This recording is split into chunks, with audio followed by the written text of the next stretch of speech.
Welcome back to Unfiltered Fitness, episode 4. Woo! Today we're just going to talk about fueling for performance. Why can't I say that? DJ. Why can't I say that? Anyway, fueling for performance. There we go. All things food related around exercise. Obviously, just going to say it now. I'm a coach, but I'm not a nutritionist, and neither's Phoebe. I am definitely not. If you've ever seen me eat. I do, yeah. I'm not a nutritionist. Neither is a nutritionist, and we're not kind of here to put advice on you and give advice to you. We're kind of just providing support and sharing our own we're talking about our experiences and basically just asking each other, because we've never had this chat really. That is true. So yeah, just to clear that one up, but we are talking about food and habits and bad habits and good habits. So warning. Yeah, that's just the warning. Let's talk about first how we fuel. So let's say before a long run or a big gym session, what would you have? I do two very different things. Before a long run, I'm like a creature of habit. Yeah. What I have will never change, because when I've tried to change it, it doesn't work for me. So if it's not broken, don't fix it. Exactly. I will always have bagels, toasted, with jam on. Mm-hmm. And then depending on how long the run is, if it's a 5k, depending on what I ate the night before, I might go without, or I'll just have a squares bar or banana. If I'm going for anything over 10k, bagel, 100%. Anything, proper meal. Yeah, anything over 15k, I'm talking 2 bagels and a squares bar. Yeah. Minimum. Yeah. See, I used to, when we ran for the first time, early mornings, I was like, yeah, it'll be fine. Don't need food. It's 4 o'clock in the morning, I don't need food. And then I slowly realised that you do need food.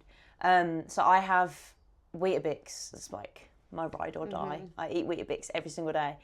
My overnight Weetabix, or just normal Weetabix, or a bagel with jam, because it's easy and it's fast acting carbs. Really? You do Weetabix before a run? Yeah. Oh, so that would go in my tummy I live off my Weetabix every day that I don't run. To be fair, if it's a long run, if we're talking running to rock up on a Saturday, it probably wouldn't be the overnight Weetabix. It would just be normal Weetabix. I feel like it's a bit less dense. You know when you eat it, it's thick. Just sit on your stomach a little bit. But not before a run. Yeah, no, not before a run. And I used to, before a 5 a.m. run, because I could do a few runs without eating. Yeah. I used to think I got through the run without eating, so I kind of took it as I don't need to. I can save that extra whatever calories for a treat after. And then when I started to eat beforehand, I just felt so much better, and I didn't realise it. Do you know when, I think it's Lucy Davis that always says fuel. She has a saying, I can't think what it is, but it is legit fuel your body. Yeah, definitely. For performance, which is obviously the main thing that we're going to talk about. So obviously, Weetabix, whatever, bagels before, and then what about afterwards? Depends what I'm doing. Obviously, I'll always try and go straight for the hit of protein. Yeah. That's what you're always told, so that's what I do. Depends where I am, so if that's a shake, or I mainly try and go and have my actual meal. Yeah. But I do tend to struggle, because I tend to not be hungry after working out. So if I'm working out in the morning, if I'm doing a long run or a gym session in the morning, it's perfect, because I can then go back and have a proper breakfast after and hit all my protein. Yeah. But if I'm doing it late on the evening and I've already had my dinner, then I could quite easily get home, shower and go to bed without having any without any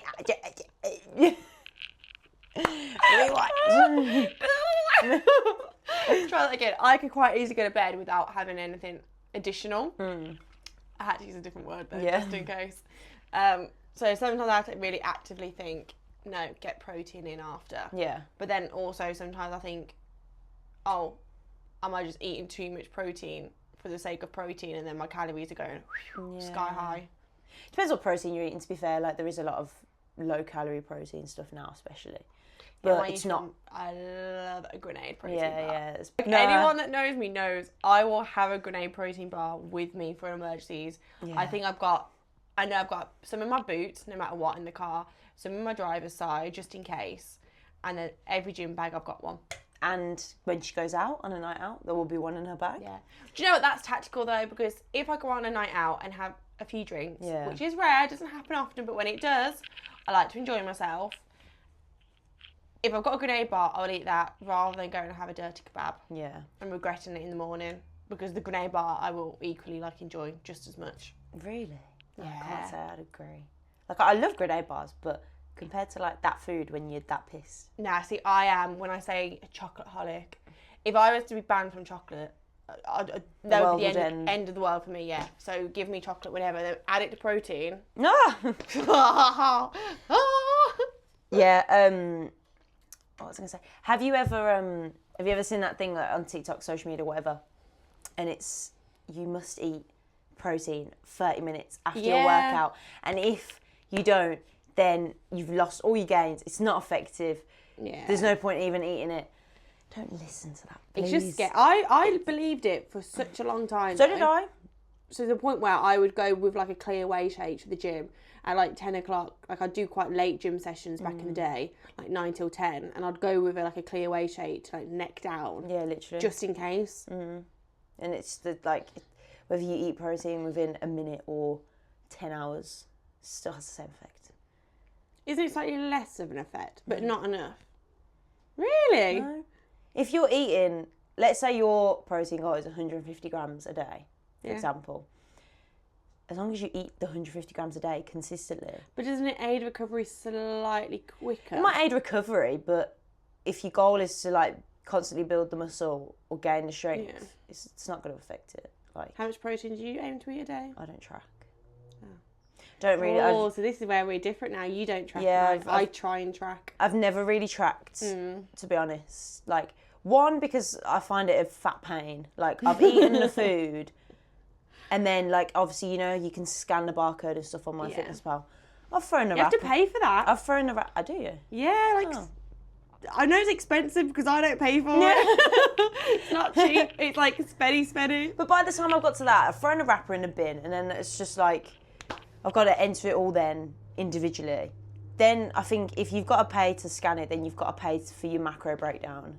No, you do get a macro breakdown. Okay. I just have to physically type in what I have and then look down because there's a lot of them that are wrong. Yeah. I have to make sure I select the right one. I understand the benefits of tracking, obviously, like it is very helpful, but for me, I can't be arsed. If it was easier, would you track or would you just prefer not to track anyway for your own kind of headspace as well?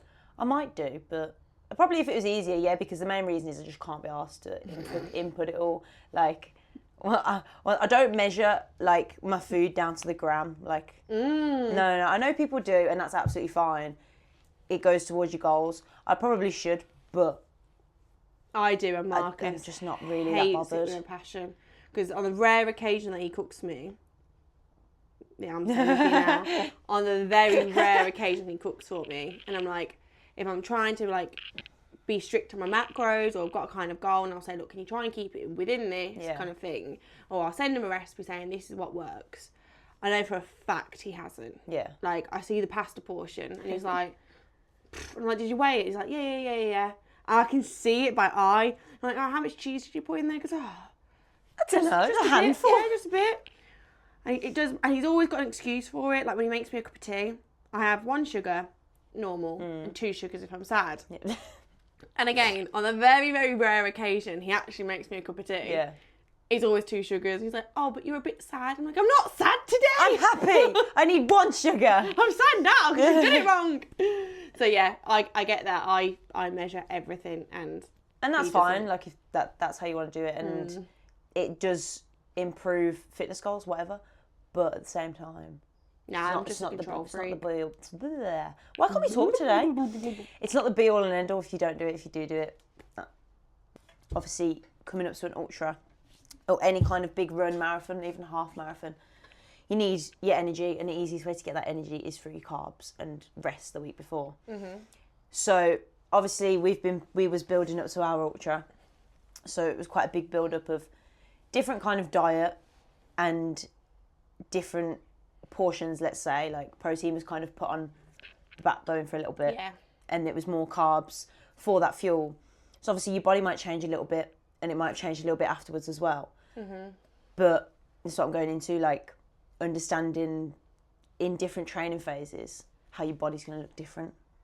Yeah, I still struggle with that. Yeah, massively. Like coming up to the ultra, I definitely got a lot. It didn't help as well that obviously we were both out injured. Yeah. And then I was in the habit of eating how much I was eating while training. To then restrict it, I just couldn't do it. So I was like, you know what, sod it. I'm going to have to just deal with this. And then I got fluffy for the ultra. And now I'm trying to cut it all back. Yeah. But I was doing a major 76k run. Exactly. I had to fuel. And that I did struggle with mentally for a while. And I knew, it sounds stupid because I know I had to eat it. And I knew that eating, I can't remember, I don't think I even tracked the calories on that week up. I tracked how many carbs I was eating. Yeah, you just do carbs, didn't you? And the science of it, I understood it. Yeah. I knew I had to eat it. I knew what I was doing was good for me. I knew why. But I was still almost fighting the devil on my shoulder. And I can remember texting Hen and Hayden, being like, can someone just give me a bit of harsh love right now? And Hayden, Just ask ChatGPT. well, no, I knew what to do. No, but ask it for harsh love. No, it's AI. It doesn't work. I needed someone who knows me. It works for me. And Hayden was like, just stop being stupid, Fee. And then Hayden was like, oh, your body's like a car. You can't is true. You can't That is run so right. without fueling it. You'll burn over 10,000 calories just in that day. So if you don't eat, you're gonna fail. Then you're gonna cry. Then you're gonna be miserable. And I was like, thanks. yeah, I needed That's what that. I needed. Thank you. And let's go eat some malt loaf. Yeah. Oh, malt loaf slaps. I think I touched upon it last episode, maybe. Yes. That when my body was at its fittest, great, I felt amazing. Yeah. I can't sustain that all year round. I was in a calorie cut, and I wasn't enjoying life. Yeah. And I was, but I wasn't. No. I don't know, a bit of both. So yeah, when you see these stupidly good bodies, Yeah. they've probably just done a massive cut for that photo shoot. And you do have to remind yourself as well that, let's say it's not just for a photo shoot and they do generally look quite like that, obviously might be posed in Instagram photos, it does massively come down to genetics as well. What body part holds the most muscle, what body part tends to hold the most fat compared to someone else is going to be completely different, which is why I always say, that's why I've never done on my Instagram ever what I eat in a day. Because it's fine if you want to do it. It gives some people some inspiration, in meals and stuff. Don't see a problem in that. But if you're imposing it on people so much so that they're then oh, I have to eat that if I want to look like you. Yeah, I think there's a way that you publicise it. So to look like you, I need to eat that. But you are not going to hold muscle or fat in the same place that this influencer is, that's showing you what they eat in a day. And I think, again, it just ties in with social media. Last week, it's something that you have to constantly remind yourself of. Do you know what someone told me before? And it made that click in my head. Because, again, I understood it, but I just didn't almost accept it, if that made sense. And then I was having this chat, and this girl was like, well, look at all these... We obviously do it for women. We were like, look at all these women. This is going to sound weird. And look at all their boobs. No one's boobs are the same size. And she was like, that is literally it. It's genetics. It's where you hold fat. So why do you think that you can do the same with your tummy or your legs and stuff? It is the same as boobs. Can't help it. If you got double D's or you got little A's, it is what it is. Exactly. It's just. And as soon as I thought of that, I was like, ah. Yeah. And there's nothing you can do to change that. Yeah. But that being said, I was thinking at the moment, I don't know if I'm going to do it, of doing a series on my TikTok of what I eat in a day, but not for what you've said, to show this is what I eat in a day to get abs or anything like that. Oh yeah, when people do that, this is what I eat. It's clickbait. Eat in a day, as a Pilates princess. This is what I eat in a day. I hate that shit. Yeah, even if you say as a footballer, it's okay. Well, you're good at football. I need to be good at football, so I'm gonna eat that. Yeah, no, I wanted to do it for a bit of a what I eat in the day series. Trying to be more conscious of my food and for my own mental health, because bit of accountability, literally, and not even accountability, but for me to actually see it and be aware of what I'm eating and almost be like a food diary. Well, yeah, food diary, but a vlogged diary. One, so I can really see, oh, I've really underate that day, and that's bad. Yeah, that's almost, it's gonna sound bad, but almost guilt tricking myself, being like, oh, that's bad, you don't want to post that. Well, I'm going to post it because I said I'm going to be accountable. Yeah. Or on the days I've really binged it, going, oh, shit. But then I can see it and learn off it. So I don't know if I'm going to do it yet because I don't know if it's going to work. It's better for me, or something that I want to do. I don't know if I want to see that yet, because I haven't got the best relationship, I haven't got the worst relationship with food. It's the better way to do it, like you just said, learn from yourself. It's better to learn from like things that you've done rather than learn from what of someone else has eaten for a week, if that makes sense. Like, let's like use Lucy Davis as an example. If she told like her Instagram what she ate in a week, I don't think she ever has done what her macros or calories are for this reason. Exactly, but if she'd done that, we like Lucy Davis. Shout out Lucy. I wouldn't look at that and be like, right, that is what I've got to eat. But to like have her physique, because she's. But a lot of people would. Exactly, that's what I mean. It's like so influential. Yeah. And she wouldn't do that with intention anyway. But it's for like younger people, especially. I think even like especially girls, but even boys as well. Like they're gonna wanna get massive. For example, they think, oh, I'm gonna have to eat what, I don't know, lots of big bodybuilder. I don't know. But I get it, because even like when I have been a bit more shredded, I mean, don't get me wrong, I've never like not been not shredded, but I've had perks where I'm shredded and then just normal, should we say. When I've posted up like a photo and like my body does look quite shredded, I have had people comment and be like, oh girl, like your abs, like what do you eat, or what's your ab routine? I'm just like, well, yeah, it's I don't really you can try it, but I don't really have an ab routine. Yeah. It just happens because of my training, and I just eat a little bit cleaner. Like I've never said kind of, oh, I will have this many calories or this much protein. I just do me. Yeah. And 9 times out of 10, I know when it works, when it doesn't work. Exactly. And if I was to do your ab routine, I'm not going to get your abs. Well, I don't have one, so. But you know what I mean? Yeah. Like hypothetically, that's end of. Like that's it. So that's when it comes to like, when, I'm only going to touch on this quickly because I absolutely hate it, is when like influencers push, like we spoke about it last time, OxyShred, Bloom Greens, and kind of push for like, or like the big thing at the moment that comes up on my TikTok is cortisol gummies to get rid of your cortisol pouch. Yes, yeah, I hate it. I'm going to admit it, I fell, and I still haven't done enough research on it, so you might have, and you might be able to tell me. I fell into the trap because I listened to, I'm not going to say her name, but a very, very big, she's not really a fitness, she's more health and lifestyle-y person on TikTok, who said, like, you need to stop having your coffee first thing in the morning. It spikes your cortisol. That means you get the stomach pouch and all of that. If you go on a long walk first and then you eat and then you have your coffee, it's better. And because she's got like hundreds of followers, hundreds of thousands, and who she is, I was like, okay, like, I'll give it a go. And I stopped having my coffee for a week at the very start of the morning. One, I was a bitch. It was I was just like, oh. Poor Marcus. He wasn't here, it was okay. And then I saw something else that said, like, that's absolute bullshit. So, from what I understand and, like, what I've kind of researched, part of that is right. But, so I always say to people, if you can drink at least 500 ml to a litre of water first thing before you have coffee, not because it's going to get rid of your pouch, because it's not, but it like, obviously, you know the crash you get from caffeine, like it gets to, I don't know, like 12 o'clock and you're a bit like, oh, like got a bit of a slump.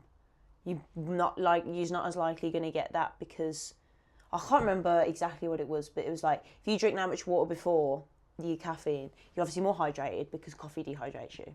Does it? Yeah. Coffee and tea dehydrates you. No way. Yeah. Fun fact, this is like showing the real side of it now. Yesterday, I didn't gym. Whatever day I didn't gym, so yesterday or the day before, I was in the office at work. It wasn't until I went to bed, and I went to bed at like 8 p.m. because I was like in a strop. I wasn't feeling good at all. I was like, moody, I'm going to go to bed and watch a movie. I realised the only thing I drank all day was coffee. Oh. Not a single bit of water all day. It's no good for your recovery. I know. Your injury. And I was like, shit.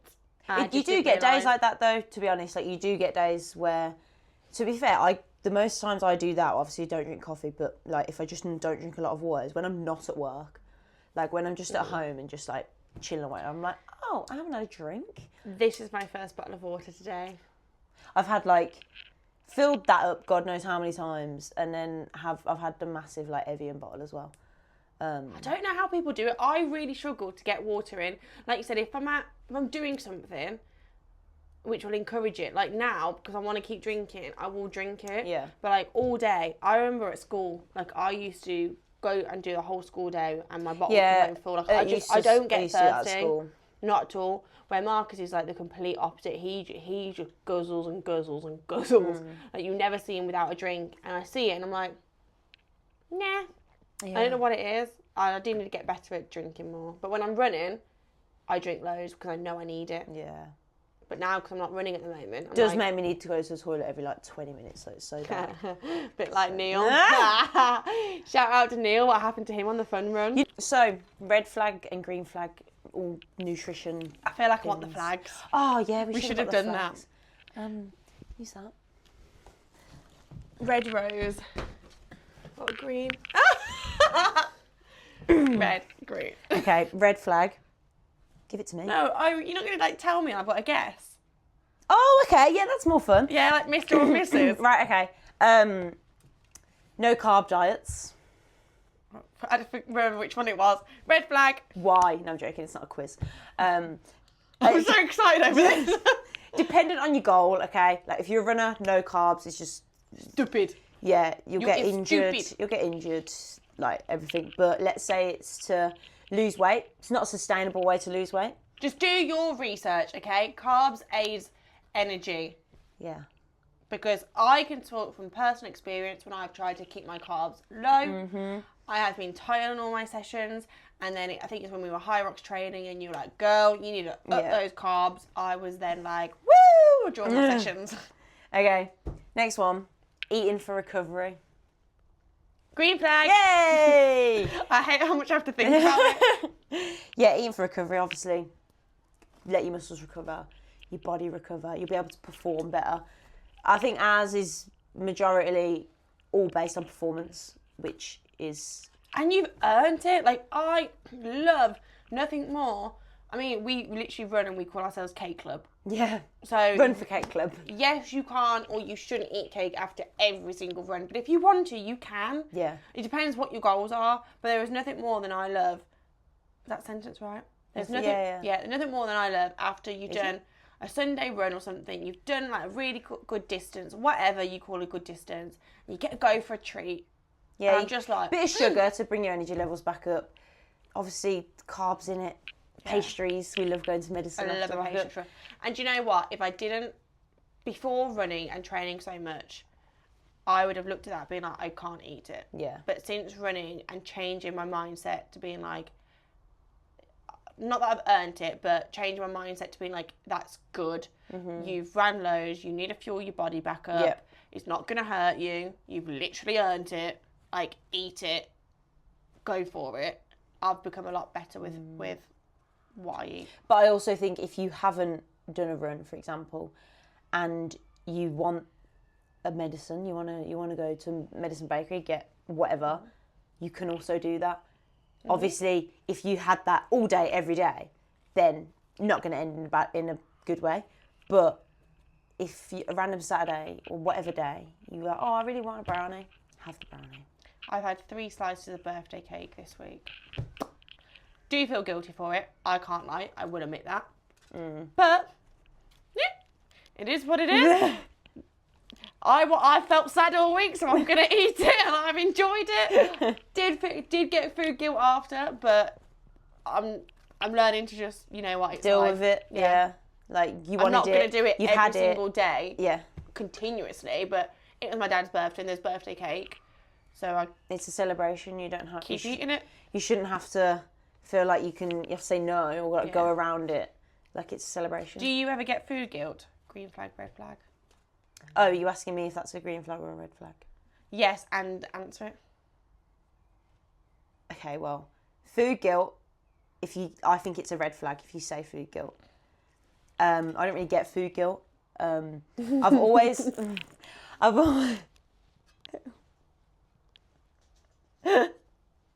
What? Swallow it.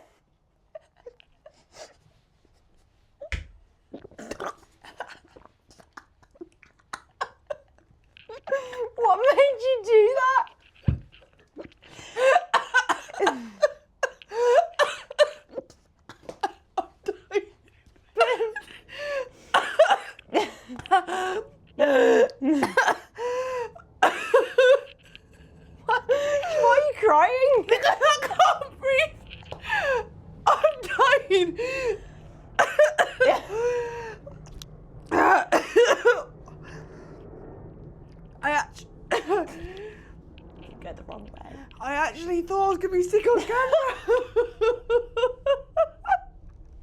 What? I don't know what just happened. Because I had a vision of you. And you were like, I don't get food guilt. I'm going to expand on that. Oh, I had a vision of you and you're like, I don't get food guilt. Because you really don't. Like, I think I remember driving us to Glasgow High Rocks and you were in the back with your Weetabix just like, and I remember Sean being like, Charlotte, it's like 5 a.m. and you were like, and? Shut up, Sean. And then the next time I looked, I was hungry. You had chocolate. Yeah, and flapjack. That was it. You just kept going. I was like, this girl really can eat. I can. Anyway, right, we've resumed to normal service. I don't even know what that was. I just had a vision of you stuffing your face. Anyway, yeah, I don't really get food guilt, and like very lucky to like never really like it been an issue for me, but I've always had quite a high metabolism. So still dying here. I've always had quite a high metabolism, so I always kind of struggled to keep weight on anyway. Have you? Yeah, and then as I've grown older, like it's gone down a little bit, but that's why I've just never had that experience with food, that side of experience with food. And obviously I've always been active, always done stuff. So again, that's another factor involved, but I do think it's a red flag because you literally need food to survive, and like it's not just. I can't talk properly when I'm so sorry. I think I'm still dying. Yeah, obviously you need food to survive.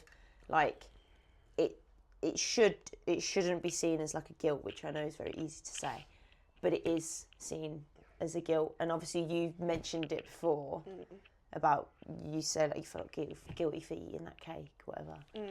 I think touching upon like childhood and stuff. So as a dancer, when you're auditioning for certain, I sound like I'm like crying over it, and I'm not. I'm just post cough. So when you'd go into auditions, when you submit your audition, you have to submit your body weight, and then you get weighed when you turn up, and then you get stripped down into like small shorts and small sports bra to go on the weighing scales, and then they take dimensions of everything. So I think having fair then. Yeah. I think having grown up on that, and like literally like you could be bloated one day in a leotard, and they'll be like, especially like if you're doing anything classical, where they'd like hit your tummy, but like it's just your posture or your little tummy tab. I think that's definitely changed the way that I look at things. Yeah. And I think if you speak to a lot of dancers, they would probably say the same thing. Fair enough. Like, I've never experienced that, so from such a young age, obviously it does kind of shape you a little bit. So I do understand that. This one's pick the green flag. I don't know, this one might be quite difficult. Honouring cravings, is that a red flag or a green flag?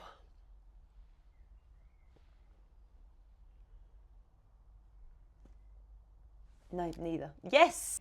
Yeah, in my opinion, it's green flag because, like we said before, if you've not done a run but you want a brownie, you can go and get a brownie. And you shouldn't feel guilty for it, but understand why people would feel guilty for it. But I do think honouring cravings is a big thing because food isn't just for survival. It's culture, it's enjoyment, it's social events. You actually have such a good outlook on food. Like, I think it's because of the people that I work with. Like different perspectives, like when they say they struggle, because food is generally the biggest struggle with people's like fitness journeys and stuff like that I work with. So hearing their struggles with it, kind of all gets put together, like different perspectives that I see and understand. So I think that's why. Yeah, you've got really, really, really good outlook. Where I agree. I agree. It's listen to your body. If there's a craving, like have the craving, but within moderation, because I crave chocolate 24/7. Yeah. And I will either go through the extremes sometimes of completely trying to cut it out, which I know is never good because you end up just binging it and shocked. All or nothing. Guess what I do every time? I then binge it or then just like secret eat it, which is even worse. And then I have to like almost take a step back and be like, Phoebe, stop being like this. Just put it back into your diet and be healthier. Yeah. And usually when I get to that point, it only takes me like 2 or 3 days to realise. And I'm like, yeah. Oh, that was a slap. That was harder than I thought it was going to be. But again, that's changed since the more that I've done in the gym and the more that I've ran, the better I've understood fueling, the better I've been like, it's good for you. My mum always said, even when I was younger, I was like, nah, like, load of crap. She's always said, everything in proportion is the healthiest way to live. Oh, yeah. And when I was younger, I was just like, yeah, whatever. Like, she knows nothing. And now I'm like, well, she was right all along. Parents, go Sarah. Shout out Sarah. So a very loyal watcher, I'm not going to name who, but very loyal watcher, very loyal supporter. She sent me this on Instagram actually in response to our story that we put up with the question. It's talking about skinny talk. Like, that doesn't really come up on my For You page. I'd not really seen it much before until she sent me this. And I'm just going to read some of the bits out because it's actually quite interesting to see that perspective. So it says, skinny talk is loud, fear-based and full of fake discipline, but you deserve truth, science and self-respect. Today we're calling out the most unhinged quotes and giving you the recovery reframes your brain actually needs. Go on then. So the quote, you don't need a treat, you're not a dog. Oh! Yeah, reframe, treat helps celebrate life's moments with the people you love. Incorporating regular access to treats prevents you from living in a scarcity mindset, reminds you that food is neither bad or good, and prevents you from engaging in the binge restrict cycle. Which I do agree with. There's a lot of big words. I can live off that a bit more. Yeah. You're not a dog. Exactly. Literally. No, I like that. When I read that one, I was like, whoa. Yeah. Okay, another quote. Skinny people view food as optional, always. So, the reframe. Intelligent, educated, compassionate people know that food is not optional because the brain literally can't function without it. And that is true. I'm just thinking back to whenever I've thought it. I'm thinking like mainly probably before the high rocks training when I'd go without breakfast sometimes. Yeah. When I was just like being lazy or something and you'd shout at me always. And I'm like, well, yeah, it's not optional. Yeah. Eat it, get it down you. Literally. Another one, skinny top quote. If you're hungry, just drink water and go to bed. I hate this one. I've done that a few times. Hate it. I saw this girl come up on my TikTok and she was like, you're not actually hungry, you're just thirsty. Yeah. I was like, shut the fuck up. That is like my mum's catchphrase, you know. It says the reframe, this isn't wellness advice, it's a starvation strategy. Hunger isn't a mistake, it's a biological signal. Ignoring it doesn't make you strong, it makes you disconnected. You're not more disciplined for skipping dinner, you're just underfed. Which is so true. Like These are good. That last bit, you're not more disciplined for skipping dinner. No, you're not. Skinny talk isn't aspirational. It's unoriginal. It's fear-packed as discipline. It's body dysmorphia disguised as wellness. It's a recycled highlight reel of insecurity with a ring light and a calorie tracker. Starving yourself to fit a trend isn't edgy. It's exactly what diet culture wants you to do. Being at war with your body is an intelligence, and shrinking yourself doesn't make you more desirable. It makes you disappear. But I hear that because remember, I don't know how old I was when it was a big thing, like having a thigh gap. Like, I remember that. Was the biggest thing. And I can remember, I must have been probably 14, 15, or definitely in the years where it like meant the world to me and everyone was talking about it. I even did it in lockdown and that was me 17. Well, you've got tall, long legs, so I can understand that. Me, going back to how everyone's formed differently, I have got stumpy little short legs. And me and my brother always build through our legs. Like, that is where my muscle builds. It's where my fat is stored. Always in my legs. And I've gone through the years of people saying, oh, tree trunks or thunder thighs or, oh, you've got really strong thighs, whatever. And during that period, like, it was impossible. I tried everything to get a thigh gap. Yeah. I was probably really unwell doing it, not realising. And then all of a sudden, the culture's changed to being all thick and it looks good, and then people are trying to do that, and it's honestly like it's probably only been until the past couple of years where I've realised, like, you know, that's my body shape. But yeah, going back to the point where that was the big trend, thigh gap. And as a young girl, I tried everything in my power to get it and couldn't, and that hit me. But if you try to keep it with trends, you'll never be happy because trends constantly change. Like we went from like olden days where low-waisted jeans were the big thing. Then really high-waisted skinny jeans. Then high-waisted still, but like you got your back with your baggy ones now.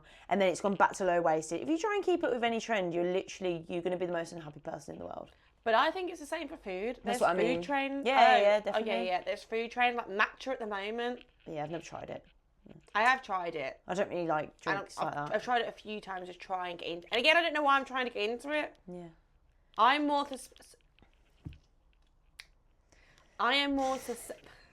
susceptible. That's the word. To being influenced, trends, and toxic mentality, I think. Well, not I think, for sure, compared to you. Yeah. You're very, like, nah. Yeah, I'll just be like, I don't like it, so I'm not going to do it. Yeah. Like, well, I do fall to trends. Like, I literally just spent £200 because I saw someone on Instagram wearing this outfit. I know, a black jumper, and it is a sick jumper. It is a cool jumper. So, what question did we do this week? What fueling tips would you give your younger self? Yeah. So I haven't looked at these at all this week, so. Okay, so we got a few. Fill the tank before it's empty, otherwise it's a bad run day. Was that Hayden? No. Oh. It actually wasn't. There's something stuck in my hair again! Yes, I try from someone who has definitely struggled to fuel properly and I'd say still on that journey. Yeah. I try and live off that mantra of fuel the tank. Yeah. I like that. Yeah. Similar to what Hayden did say to you anyway. Carbs are essential for the body. Facts. Someone said, capitals, eat. Food isn't scary. Ooh. Which is I think what people do need to remind themselves, but obviously it's easier said than done. It's not scary. It's... Yeah, I hands up. This is like a confession table for me today, isn't it? Dear diary. Yeah, you can see the one who almost struggles more with food in comparison. I have gone out for a meal before with Marcus and literally been like, I can't eat anything here. Yeah. Like, it is gonna like wreck everything. And obviously, if anyone knows Marcus, he's just like people to get over it, whatever. Like you're allowed to treat. And I was literally sitting there like, shit. Yeah. And those moments are the wake-up calls. When you know you're thinking like that, you need to educate yourself and start to adapt. Mm-hmm. Agree on this one. I might say who it is. Skipping meals to lose weight. That's what he would tell. Like, basically saying that. Oh, like to tell himself not to. Yeah, sorry, I didn't phrase that very right. To not. What you tell your younger self? Don't skip meals. Yeah. Especially breakfast. Yeah. Especially breakfast. I've never been too bad at that because again, I have an appetite. Yeah. But that's a massive one, I think. It just works opposite, doesn't it? Skipping meals does not make you lose weight. If anything, it will make you gain weight. Yeah. Which is so backwards, but it's just what happens. Fucking eat before a run, you silly gal. Always do now, no matter the distance. That's what she would tell her younger self. Yeah. This is, again, true. Again, it's a harsh love. I think I've done it. I think a lot of us have done it. You've managed to do a 10K. You've managed to do a half marathon before without fueling. So why don't you do it again? Well, guess what? You're probably going to give yourself a stress fracture because your body's not fueled and you can't heal. Yeah. Tough love. And then someone said, I struggle to eat correctly, so I'll be waiting for these tips. Well, I feel like we've got a lot of tips for you there. If you want to make some notes. Do you know what I'd say is a really big tip as well? Is talking about it.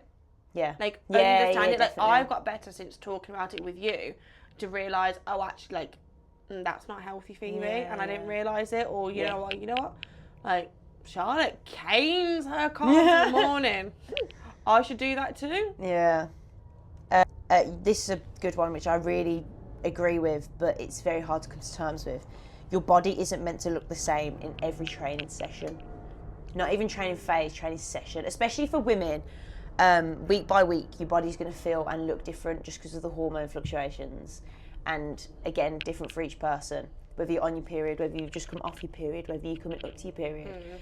Like, you're gonna look different. You're gonna feel different, and that doesn't depend on what you fuel with either. It's just women's hormones and stuff. And like again, that. I didn't know that before, and I can remember sitting in there in the gym, seeing in the mirror that I'm like can't see any abs, and I'm But like, I did yesterday. ugh, Yeah. like, ugh, and then like try and like cut some calories, and then the next week it's like a cheese grater. Yeah, literally. Just because of the time of the month. Yeah, I think it's just you have to understand your own body, basically. Yeah. Anyway, we've blabbed for a long time. Yeah. And that was episode 4. That went... I didn't actually go seamlessly. You choked. I almost died. Yeah. I We couldn't get our words out. Yeah, I think that was because it was like a hard episode. I think speaking about food, depending on what part of the journey that you're on, is a hard episode to either talk about or to listen to. So yeah. Yeah. See ya! Bye!